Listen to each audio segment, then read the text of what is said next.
Uşu 7 yıl içinde Reşit Vahapov qonati ostuna kirganman bek baxtli.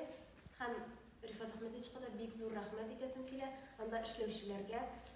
Mana shu 7 yıl içinde ko'pmagina proyekt bo'lmadi, ko'pmi konsertlar, chet ellarga bordik, turli yerlarga bordik. Men ularning barisida ko'rdim, o'rgandim. Oyoqqa Rifat Ahmedovich bostirdi deb aytsam, yanlış bo'lmas. Chunki bek og'ir. Endi bek zo'r o'ylanuvda, chunki men Rifat Ahmedovich aytsam bo'lsin.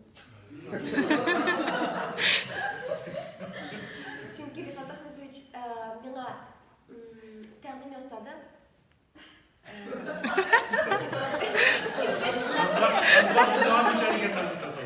Kontraktim devam ettirdim.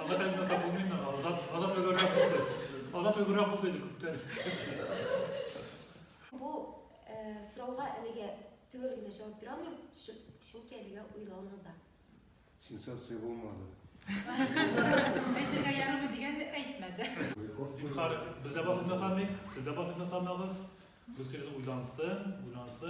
Ben ama ayttim, üzerine nindi yol eybetrek, nindi yol faydalırak, şunu saylap olasın. Bizim bilen devam edesin. Devam ederiz. Eğer de müstakil revişte, bugünden o müstakil kitabını deb aytasın, onda da biz baratik, oğla baytam, uğuşlar tilep, motorit kısırlar. Gitse yeri bilen gidecek. Bu yeri git almayın. Gidenin işe çalma. Kontraktın vakti o konfidensial malumat. Kamana etkilerini Продумайте, продюсер. Вот это вот интересно. Kontrakt bituga kunlarim bor. Vaqt bor, andan so'ng endi men tugallab aytdim. Qachon tugallarni? Vaqt bor edi.